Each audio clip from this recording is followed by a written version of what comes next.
Happy Ramadan Bwisagu to everyone. ओमफ्राय नोंथांमोनाथ' मिथिखायो आंनि मुङा रसिदा चक्रवर्ती स' आङो चिरां डिस्ट्रिक्टनिनो ओमफ्राय नोंथाङा जि कुइसनखौ खालामदों स' बेनि फिननायानो जाबाय फार्स्ट अफ अल आइ लाभ माइ ड्रेस आं आंनि गावनि ट्रेडिसनेल ड्रेसखौ मोजां मोनो जुदि नोंथांमोना जुदि कम्पेयार खालामनानै नायोबा गुबुन हारिनि ड्रेस बा गुबुन हारिनि ड्रेस आरो बर'नि गाननाय जोमनाय बेखौ जुदि नोंथांमोना कम्पेयार खालामनानै नायोबा जोंनि हारिनि ड्रेसनिफ्राय साबसिन ड्रेस आरो जेबो गैया स' बेनो आंनि मोनसे मेन माने सापस फैयो आरो जोंनि ड्रेसा ओरैबायदि फुल्लि काभार माने फुल बडिखौ जोङो काभार खालामो आरो एसेबां नायनो समायना जोंनि ड्रेसा स' आं बेनि थाखायनो जोंनि ड्रेसखौ जेब्लायबो केरि खालामो जिखुनु कान्ट्रियाव थाङा माने आं माने आं फार्स्ट अफ अल बिराद मोजां मोनो जोंनि हारिनि ड्रेसखौ ओमफ्राय जोङो माने बर'फ्रा माखासे जायगायावनो दङ दासो लासै लासै गोसारगासिनो स' जोंनि हारिनि जिनिखि ट्रेडिसनेल दख'ना ड्रेस स' बेखौ आङो माने गुबुन हादरावबो माने फोरमायनो माने खोन्थानो सानो आरो जे जोङो मोनसे जायगायाव आसाम होननाय इण्डियानि मोनसे आसाम होननाय स्टेटआव जोंहा मोनसे बिटिआर होननाय जायगा दं बेयाव जोंनि राव हारिमु जोंनि अन ड्रेस अन भाषा जोंनि अन स्कुल जोंनि गासिबो कालचार दङ स' बेखौ आङो माने गुबुन हादरावबो माने फोरमायनो थाखाय बिराद मोजां मोनो गोबां मानसिफ्रा फरेनारफ्रा आंखौ लोगो मोनबा सोङो मा ड्रेस बियो होननानै माखासे बायदि फरेनारफ्रा सिनायोबो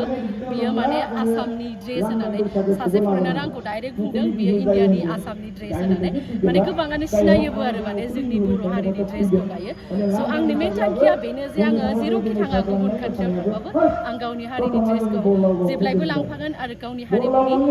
सिनायथिखौ जेब्लायबो लाखिगोन बेखिनि आरोना मा बुंगोन जे खायसे बर' सुबुंफोरा जे आसामनि बायजोआव थाङोब्लानो जे गुबुन हारिनि गाननाय जोमनाय राव हारिमु सोलिनो नागिरो दा बिथांमोनखौ नोंथाङा मा बुंगोन अके स' बिथांमोननि थाखाय माने आङो सिदा खोथाजों बुंनो थाङोबा एकदम माने लाजिथावना बाथ्रा जाय बाथ्राखौ जाय हारिमुखौ जाय रावखौ बेनो जोंनि फार्स्ट लेंगुवेज फार्स्ट मादार लेंगुवेज होनो जेखौ माने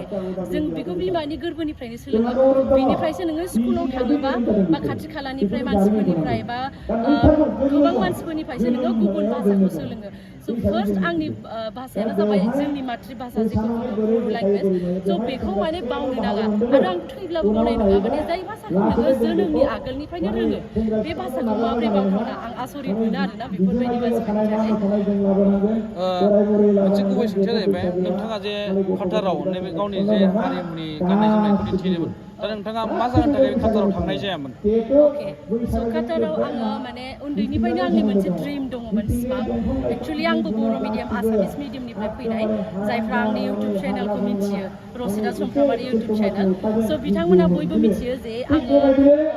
एयारलाइनाव जब मावो माने मोनसे टाइमाव आङो गोबां ड्रिम दंमोन आरोना आंनिबो एयारलाइनाव जब मावनो थाखाय ओमफ्राय गोबां खस्थ'जों स्ट्रागोल जों मोन्दों मानो होनबा आङो बर' बा आसामिस मिडियाम फरायनायनिफ्राय फैनाय स' इन्टारभिउआव आङो बुहुत खस्थ'जोंहाय माने सेलेक्ट जानानै थांदों आरो स' ओमफ्राय आङो दायो काटार एयारलाइन माने बुंनो थाङोबा वर्ल्ड बेस्ट एयारलाइन होननानै बुंजायो स' बेवहाय आङो ग्राउन्ड सार्भिसाव जब मावो थ' जब मावनानै जोबोर मोजां मोनो गुबुन गुबुन कान्ट्रिनि गोबां मानसिफोर गोबांथा खोथा सोलोंनो मोनो गुबुन माने गुबुन हारिफोरनिफ्राय आरोना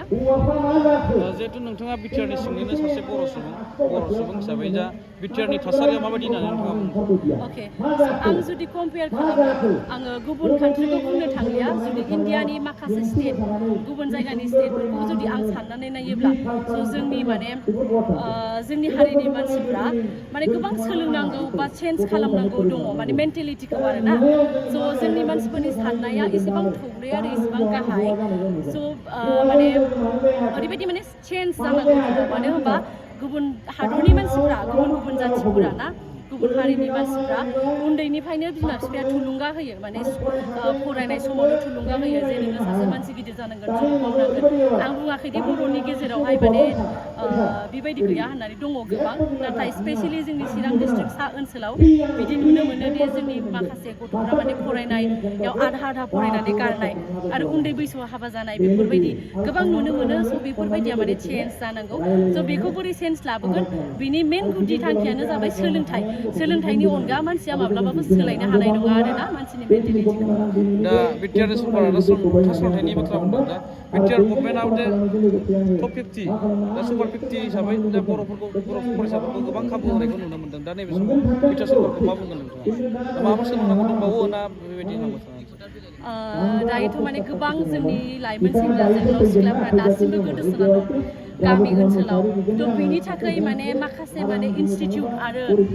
खुलिना होयोबा मोजां जागोन आरोना जेरै माने माखासे मानसिफ्रा प्राइभेट इनस्टिटिउट खुलियो जायखौ माने गोबां लाइमोन सेंग्रा सिख्लाफ्रा माने एयारलाइनाव जब मावनो सानोबा नोंथांमोनाथ' बयबो मिथियो जे इनस्टिटिउट होननाय लगे लगेनो गोबां खरसनि फैसा थाङो आरोना थ' बेखौ जुदि बिटिआर गभर्नमेन्टआ बेफोरबायदि